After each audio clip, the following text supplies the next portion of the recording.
Welcome to SVG-TV News for Wednesday, May 22nd, 2024. I am Rochelle Baptiste with the details.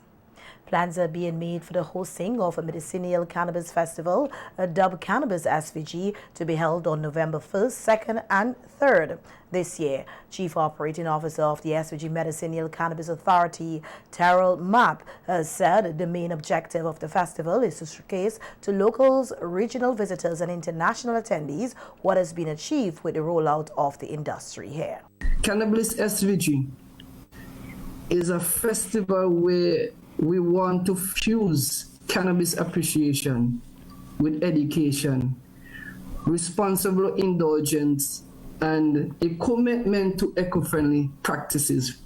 Eco-friendly practices meaning the type of farming that we are doing, the organic farming, in terms of getting the quality, making sure there's no pesticide, no heavy metals, make sure that everything is done pursuant to the standards that a medicinal cannabis industry expects.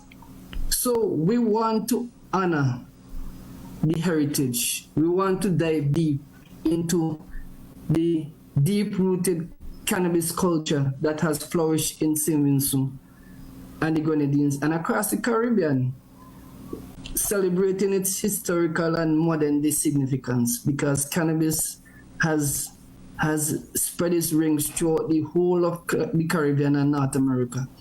I mean, many states in North America have gone beyond medicinal cannabis to adult use, and Canada itself has gone towards adult use medicinal cannabis. But the industry that we have established is one which is medicinal, for medicinal purposes, and one that is for research.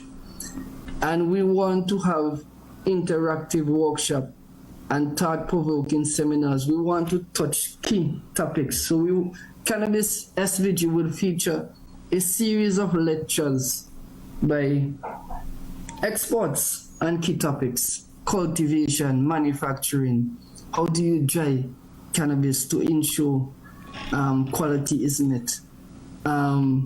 We want to speak to the whole issue of patient access. How do you roll out a patient access framework that ensures that access is there for persons who want medicinal cannabis to treat their qualifying conditions? MAP said the festival will include tours and a Rastafari traditional cultivation village, where the traditional cultivators will be allowed to display their talents, their craft, their t-shirts, whatever they have in terms of, because traditional cultivators are very talented people. So in that traditional cultivators village, traditional cultivators, and we have the whole celebration, the religious groups with respect to the Rastafari. We are meeting with the Rastafari groups to build that out, the traditional cultivators. There will also be an expo where the licensees, persons who have received medicinal cannabis license, will be able to display their products, and even they will be prescribing and dispensing of cannabis at the festival. So the festival really have those components. We trying to attract persons, as I said, locally, internationally, regionally, to showcase what we have achieved thus far in building this medicinal cannabis industry. Thompson said planning for the festival, which will be staged at the newly refurbished Annisville playing field, is well underway, and that they have been working along with the Tourism Authority and Invest SVG. It's expected that everything Vinci may be held there in late November, and we are going to we'll be coming in almost immediately after that as a continuation of that particular process, but of a different focus. You know, everything Vinci would focus on their things, we're going to be focused on cannabis. So we are also going to have an extension of our own expo, the cultural village, and then this whole lecture series that's educational and tours and so forth. And the public is going to be invited to be able to come along and, clearly to attend the lectures, people have to register and so forth. And some individuals, there'll be a fee in relation to that. But the important thing is that it's a type of event in which we do not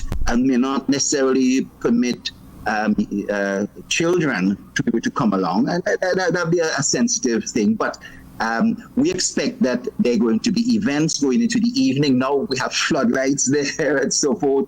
We have pavilions, which we can stage a number of shows and lectures and so forth. So I'm really excited by this. And I've seen and been part of bringing off some of these events in other places. But we're going to have that right now in St. Vincent. I'm so pleased to see so many great things happening here in St. Vincent and the Grenadines. And this is going to be one of them that's going to become an annual event. We hope to make it annual. It's not annual, every 2 years, but we expect that it's going to be one of the premier events in the region, internationally, and that people are going to look to come to St. Vincent, to this type of event on a regular basis. The International Tribunal for the Law of the Sea, a global maritime court, ruled on Tuesday that emissions from fossil fuels and other planet-warming gases that are observed by the Oceans Court count as maritime pollution. In the landmark judgment delivered at the Maritime Court in Hamburg, Germany, the tribunal ruled that greenhouse gases constitute marine pollution, a major breakthrough for small island states threatened by the rising sea levels caused by global warming. In its ruling, the tribunal issued its advisory opinion, noting that countries must go beyond the requirements of the 2015 Paris Agreement, a legally binding international treaty on climate change adopted by 196 countries to protect the marine environment and the states that depend on it. The ruling on Tuesday represents the first climate-related judgment heard by the International Tribunal for the Law of the Sea. The court ruled that states have a legal obligation to monitor and reduce the emissions that contribute to climate change and laid out specific requirements for their environmental impact assessments.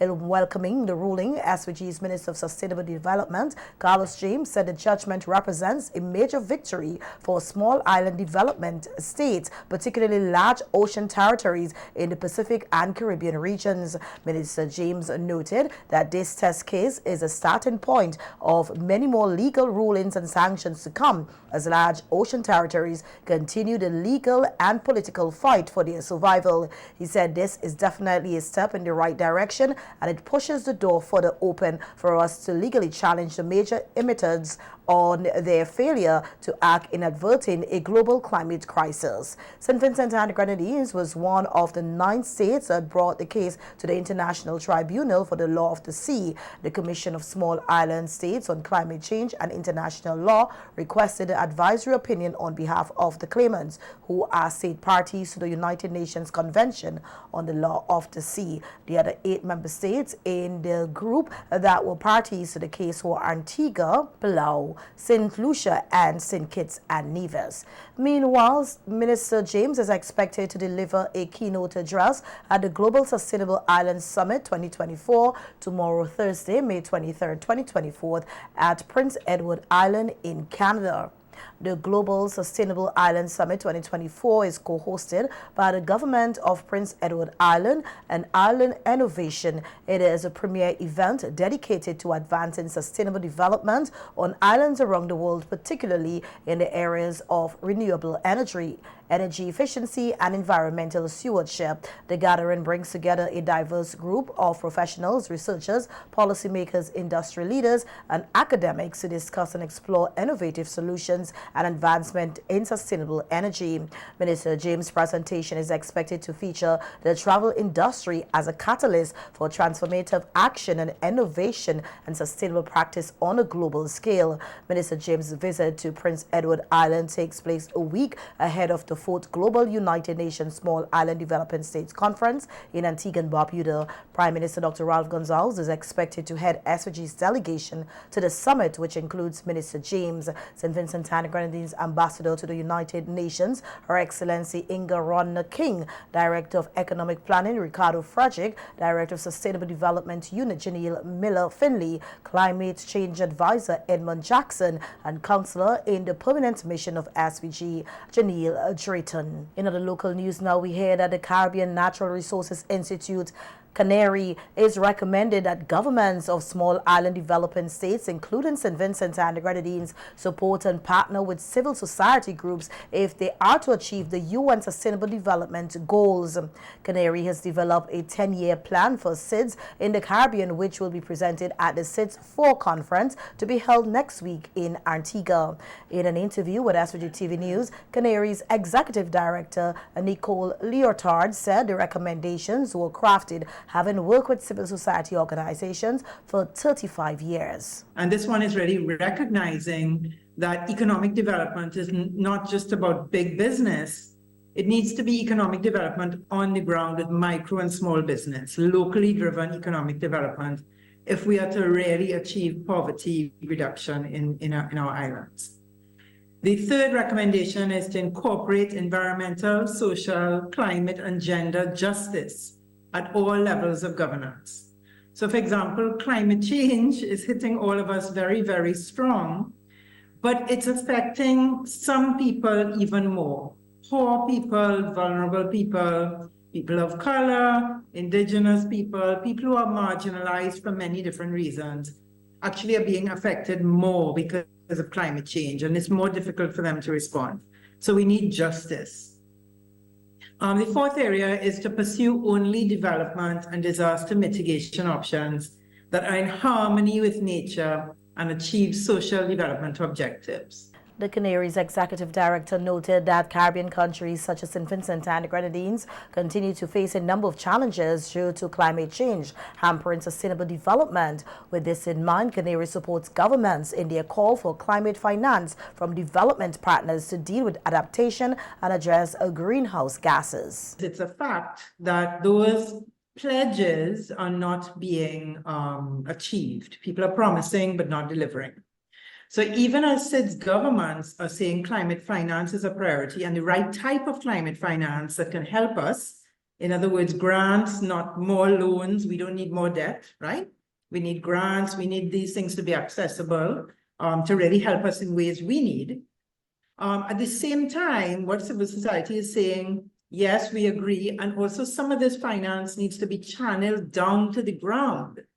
We need to make sure it's not only going into developing policies and plans and big things, but it's getting to communities that are being affected by climate change and helping them to take actions to adapt, whether the actions are protecting ecosystems in their communities, addressing threats from floods, So really we need to channel some of this for local climate action. We all need to play our part. Leotard said they are prepared to present their recommendations at SIDS 4 under the theme, The Caribbean We Want, Civil Society Recommendations for Transformative Pathways to Caribbean Sustainable Development. There's going to be, the plenary events with all the speeches and high-level discussions.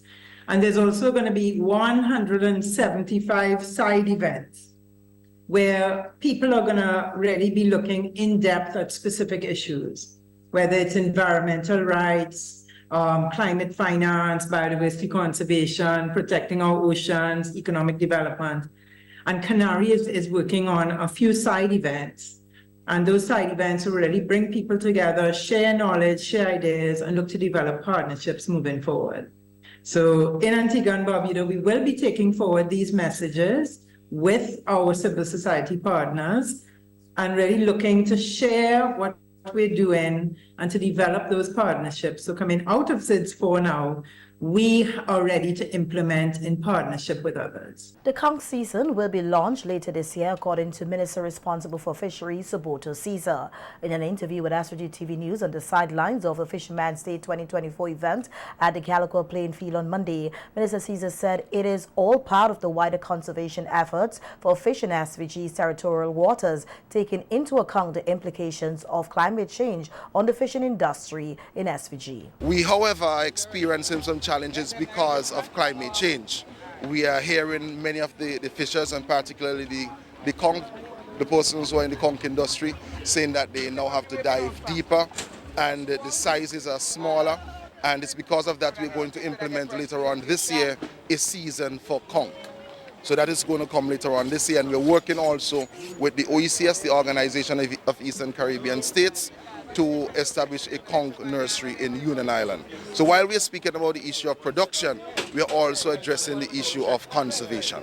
The limited open season for the harvesting of conch was budgeted for this year, and it will be as one of the new projects that fishermen will have to get on board with. In an effort to attract more young people into the fishing industry, the Fisheries Department within the Ministry of Agriculture, Rural Transformation, Forestry and Fisheries will commence training for approximately 100 young fishers. This was announced by Minister Caesar at the closing ceremony of the Fisherman's Day event at Calypso. The minister emphasized the importance of getting more people involved in fishing in St. Vincent and the Grenadines. We are going to launch in St. Vincent and the Grenadines a program to train 100 young persons in longline fishing.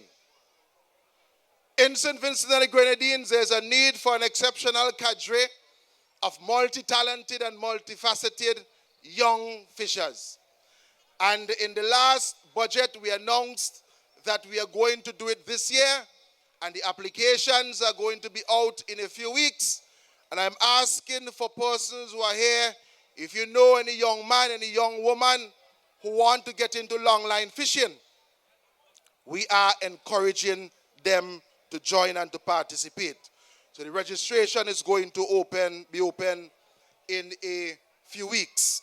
Meanwhile, Acting Prime Minister Montgomery Daniel made a plea on behalf of fishermen who have not received any financial assistance from the government's programs. Addressing fishermen and attendees at the 2024 Fisherman's Day event at the Calico Plain Field, Minister Daniel listed some of the programs such as the volcanic eruption financial support, the port modernization support, and financial assistance for fishermen affected by dredging of sand along the east coast of mainland St. Vincent. And with the theme for Fisherman's Day being fish is food, fish is life, leave no fisher behind, the acting Prime Minister said he acknowledged that some fishermen have been left behind. I want to say to you that there are still one or two fishermen who have not yet received any such assistance from any of these programs. And therefore, I still, on behalf of those fishermen, I'm seeking and asking for some level of assistance to be meted out to these fishermen. The God Save the Queen's Bridge in Overland in the North Windward constituency was today damaged after a section of the eastern side wall was impacted by an excavator. The bridge is now closed to vehicular traffic. A PSA by the Ministry of Transport and Works said a temporary closure of the bridge will allow for the reconstruction of a new bridge, and that consequently all traffic has been diverted to the adjacent Bailey Bridge. The public is asked to exercise caution when in the area, which is an active construction site. The ministry said it regrets any inconvenience caused. Mason Williams of the Newgrounds Primary School won the Ministry of Education Holder Education Primary School's math quiz held today at the UWI Global Campus SVG. Second place went to TJ Ordain of the Dixon Methodist School with a total of 56 points. Third place with a total of 54 points was Cara Farrell of the Kingston Prep School. 9 schools advanced to the finals from the preliminaries. Delivering remarks at the quiz finals was Senior Education Officer for Curriculum Aldia Gumsteyer, who said the activity is another mechanism in which they invest directly in the students. For that, I want to say thanks to all of our principals and teachers who made this a priority for our students. I know that oftentimes it seems that we have so many other activities to get done that sometimes we push these activities aside. But these activities, this activity, the math quiz, was designed for very important reasons. At the start, we expected that it would be an opportunity for students to showcase the knowledge and skills that they are competent in. And you would see today that it provides them with an opportunity to think outside of the box and really analyze do some critical thinking and show you that they are truly competent. We also hope that it is an opportunity to motivate other students as well as teachers to see that math can be delivered in fun ways. So we are all familiar with the concept of learning through play. And sometimes many students do not associate mathematics with this.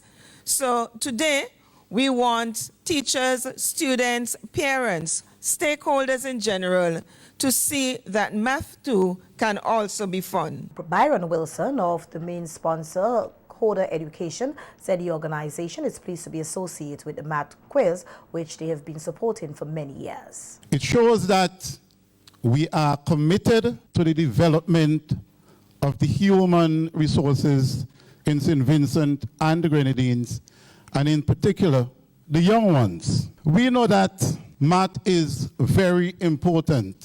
Math is all around us. And I want to say to the students this morning, use the skills, the knowledge that you have learned in the classroom, develop an understanding for this concept, and apply them to solve problems which are all around us. Could you understand when your parents come with the receipt from the supermarket and we know that VAT is 16%? What do we understand? What does that mean? Could you calculate how much it would have been if you didn't have VAT? Or sometimes your parents go online and they see things in America cost a certain price. And they say, oh, it's cheap. But then you have to add tax and freight and all those things. So that when you sell it retail, you have a different price, and they say how things in St. Vincent are always expensive. But if you use mathematics skill, you have the understanding, you will know that these things apply so that the price won't be the same. You must add VAT and so on. I'm saying that to say, whenever we learn math in the classroom, it should not stay in the classroom. It must be applied real life. The 2024 Calypso season is here, and at a news conference yesterday, representatives of the various Calypso tents outlined their plans for the season. Tent leader of the Upstage Experience, Chanel McKenzie, said their first show will take place at the Russell's Auditorium on May 29th. This year, for the first time in a very long time, we're going to be going back to Leeward, and more specifically North Leeward. We've done Barreley, we've done Leyu in the past, but this year we decided to take it as far as North Leeward. This year we'll be in Cumberland at the Waffleson Bar. This show is going to be a special show because the Upstage Experience wanted to invite artists from down that side of the island to be featured. So this year we will host the ABC of Calypso, Dr. Alston Beckett Cyrus, and we will also have Posa, who is also a former member of the Upstage Experience, on stage with us that night. That show is going to be a very big show. The next night, so back to back, we're on the road. Sorry? Oh, that's on June 7th, my apologies. On June 7th, okay? On June 8th, we are headed up to North Windward to Sandy Bay. So I know Unto has the name, but Upstage will in fact be Unto. Okay? So on June 8th, we are headed up to Sandy Bay. Sandy Bay. This is like a norm for us. It's part of, it's in our fixture to be in Sandy Bay. They look forward to this show. It's an open air show at the Millers Square. Millers Junction, I think they call it. So we'll be at Millers Junction on June 8th. Our final show will take place on June 12th at the Russell's Auditorium, which would also be our judging night. This year, we have about 15 Calypsonians to grace the stage. Joining us this year is Lady D. And back on stage this year, after a very, very long break, is the goddess Kijagani. And Keisha has a very big song this year. I'm really looking forward to her performing that song. New leader of the Onto Calypso tent, Elvis Abisha Abbey, said they will be doing things a little different this year, which started with an audition for new cast members with their first show to be held on May 30th. So we had 2 adjudicators come in and they listened to songs and they would give recommendations, etc. and so on. And we came up with, we decided we would restrict our cast to 18 members. So we had a cast of 18 members. We would be having 3 shows this year. Our opening show would be on Thursday, the 30th of May. That's the day after Upstage. Our next show, all at the Russell's Auditorium. Our next show would be on the 6th of June, the following Thursday. And our preliminaries would be on the 13th of June. That's the preliminaries for the Onto. This year, we have decided that we will have some additional attraction to the normal tent, the normal tenting, because what we have now is just Calypso, Calypso, Calypso. So we'll be having, you know, a little teaser, and in between, we would have, you know, some additional thing. I don't want to give out exactly what it is now, but it's, you know, additional entertainment that people could look forward to. All in all, there's a new energy in the Onto Calypso tent this year. I have listened to the songs, and of course, as people know, Onto is one of the big tents in terms of following. People look forward to hear what Southern Calypsonians have. We have the Bajan of Calypso. Everybody asking me where he coming with, so you need to come to the tent for that. You know, we have some unique Calypsonians, people like Kojak. People want to know what volume Rastaman I reach now and stuff like that. And, you know, myself, we have Marvel here, Patches. The standard this year, I think, is real high. And you could look forward to a great show, as usual, from the Onto Calypso tent. Glenroy Homie Delplet, representing the graduates Calypso tent, said they have a cast of 18 Calypsonians. And the cast this year for graduates will be Hero, Tajo, me myself, of course we have Gao, Nubian Empress, Selena, Samantha, Bostiski, Alexander, Bad Creation, Rankin Sam. You know, Rankin Sam is the man who does be jumping up all over the stage. We have Shaka. Shaka came to the tent last year, but he got cold feet the last minute. But he's singing this year for sure. We got Uzari, we have Flanka. You know, we must bring in a little soca man to kind of change up the pace a little bit. Armstrong is coming back.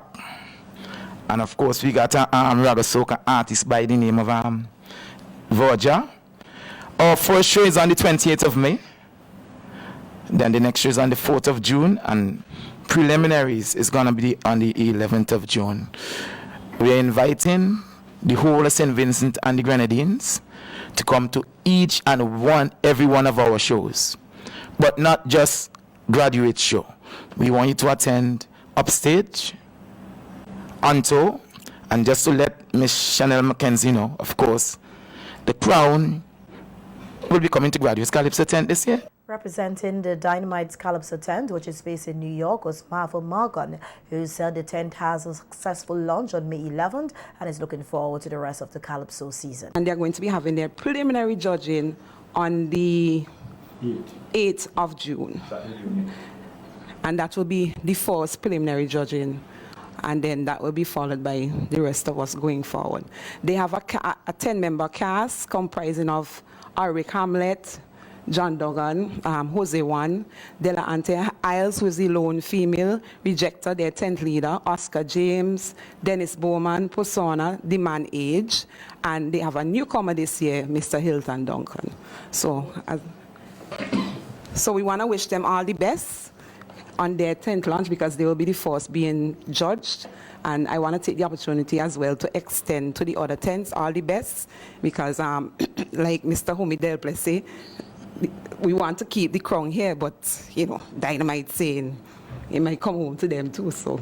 Meanwhile, President of the SVG Calypsonian Association, Ol Kaba Bennett, said they have seen a resurgence in Calypso over the years, and he is confident that the material coming out of the various Calypso tents this year will drive people to the various shows, proclaiming that this tent season promises to be one of epic proportion. And these leaders and their soldiers, their executive, their respective, have been working assiduously and diligently to ensure that the 10th season this year will be one worth your while.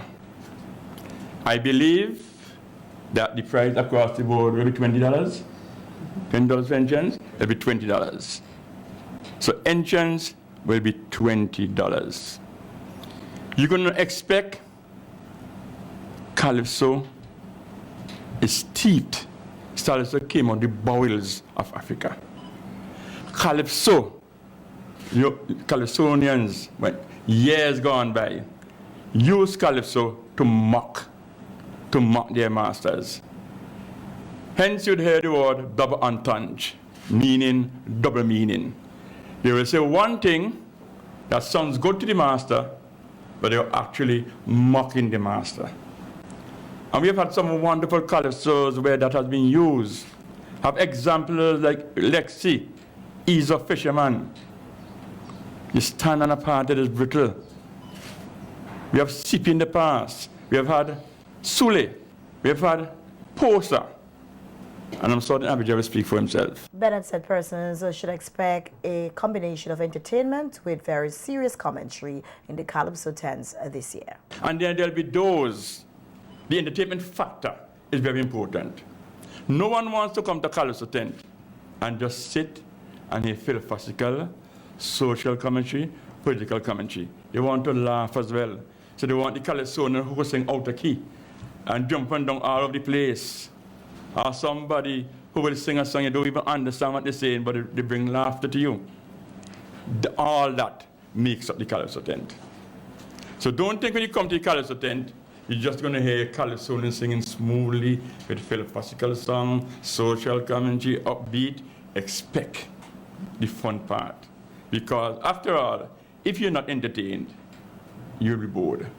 So expect entertainment this year in the Calypso tents.